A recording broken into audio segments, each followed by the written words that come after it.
Mes čia su bičiuliu haką sugalvojom. Vidury baltos dienos didžiausia pipiskė, kokį jūs turbūt matė.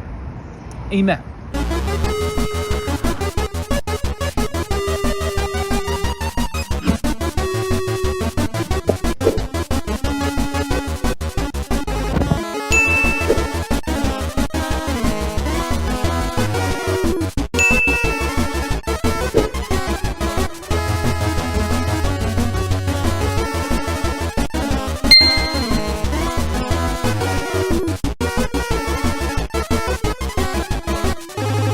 Jie net nežino, kas dar įvyko.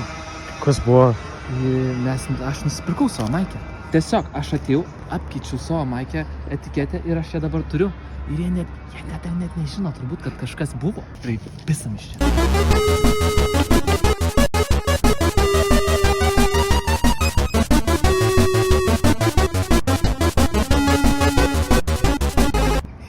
Hakas.